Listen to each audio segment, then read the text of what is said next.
क्षेत्र में सबसे महत्वपूर्ण चीजों में से एक पारदर्शिता होती है और प्रधानमंत्री जी ने पारदर्शिता के टुकड़े टुकड़े कर दिए हैं। और आज पीएम केयर्स फंड को 9,700 करोड़ से ज्यादा रुपए मिल चुके हैं और उसमें से केवल 3,100 करोड़ रुपए के बारे में लोगों को जानकारी है। मैं प्रधानमंत्री जी से मांग करता हूं कि वो लोगों को बताएं कि बाकी 6,600 करोड़ किसके जेब में गए और कहां गए। प्रधानमंत्री का 20 लाख करोड़ का पैकेज बजट का रिपीट टेलीकास्ट था। मैं उनसे और वित्त मंत्री से ये डिमांड करता हूं कि वे जनधन और नरेगा की राशि एवं लाभार्थियों की संख्या बढ़ाएं और सप्लाई दृढ़ करने की असफल कोशिशें करना बंद करें, बल्कि डिमांड पे ध्यान दें। विद्यार्थी हैं भारत के भविष्य निर्माता और आज कहीं न कहीं भारत के भविष्य निर्माताओं का भविष्य अधर में है। आज जरूरत है देश में विद्यार्थियों के हित में एक समान फैसले लेने की। मैं प्रधानमंत्री जी से और मानव संसाधन मंत्रालय से यह अनुरोध करना चाहूंगा कि आज देश में विद्यार्थियों के हित में एक समान एक नीति के अनुसार काम करने की आवश्यकता है। भारत एक लोकतंत्र है और लोकतंत्र की सबसे अहम विभूति है सरकार की ओर से जवाबदेही। तो मैं मांग करती हूँ प्रधानमंत्री जी से, स्वास्थ्य मंत्री जी से और गृह मंत्री जी से कि वो साथ आए और एक प्रेस कॉन्फ्रेंस करवाए 6 साल में पहली बार और लोगों की परेशानियों को जवाब दें। Treated like enemies, beaten up by the police, sprayed upon like insects, the migrant laborers have been the worst affected by the COVID-19 lockdown. These migrant laborers voted for the Modi government in 2019. One asks, where is the Modi government and who is to be blamed for this human crisis? Bharat एक विकासशील देश है और इस विकासशील देश की गाड़ी को चलाने वाले पहिए और इंजन है हमारे डेली दिहाड़ी पर काम करने वाले मजदूर। मैं सरकार से निवेदन करना चाहूंगा कि इन मजदूरों के दर्द पर ध्यान दो, इन पैदल चलते हुए मजदूरों के छालों पर ध्यान दो, इन मजदूरों के बच्चों की आंखों पर ध्यान दो जो आंसुओं से भर चुकी है। मोदी साहब ने राती 8 बजे आके सानू लॉकडाउन का आदेश तो दे दिता, पर की मोदी साहब ने हाले तक एक बारी भी घरेलू हिंसा के मामले के उत्ते गल की है? जी नहीं। कि मोदी साहब ने हाले तक एक बारी भी अपनी मन की बात दे विच इस दे उत्ते कुछ गल की है? जी नहीं। सुते हुए मोदी साहब, मेरा तुहाडे कोल यही प्रश्न है कि तुहाडा डोमेस्टिक वायलेंस दे उत्ते की स्टैंड है? ఆన్లైన్ క్లాసెస్ అనే పేరుతో ఎంతో మంది మధ్య తరగతి మరియు పేద తరగతి విద్యార్థుల యొక్క భవిష్యత్తుని అంచనాకు వేసిన ప్రభుత్వం 3 పూట్ల కడుపు నిండా భోజనం చేసే యోగం లేదు అనే సమయంలో వాళ్ళ నుంచి వైఫై మరియు ల్యాప్టాప్ సౌకర్యాన్ని ఆశించడం మూర్ఖత్వం అని చెప్పుకోవాలి.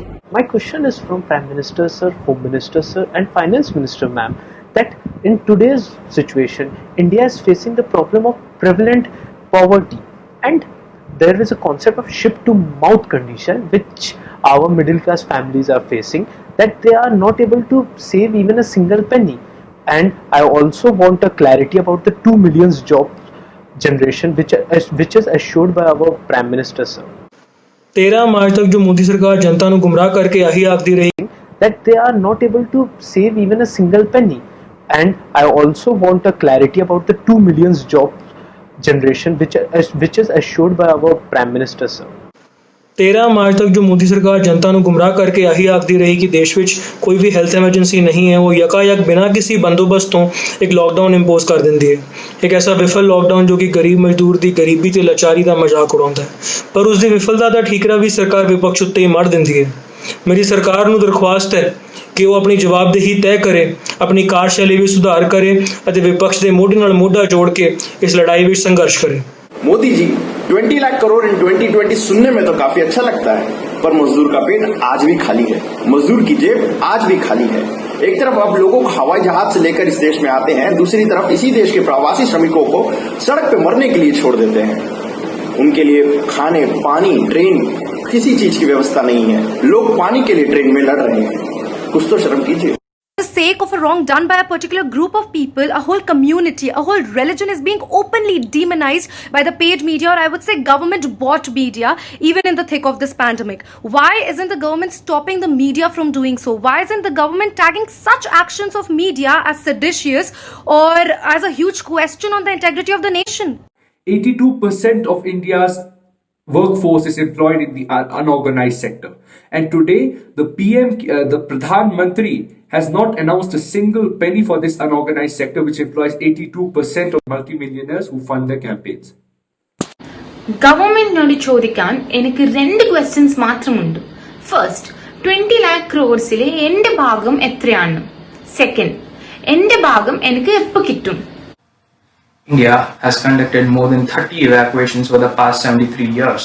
However, no single government charged a single penny. But this government, which came up with a commercialized evacuation fee, needs to answer its citizens what was the need for extracting a pound of flesh from those disheartened and fatigued citizens who are away from home.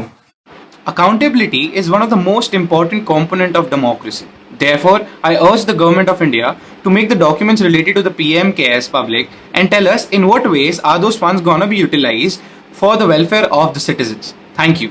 The government is pouring all its water on a bonfire that it themselves created, while the real inferno swallows the country whole. I demand that the government open its eyes, not bask in, rather extinguishes the heat of this viral fury.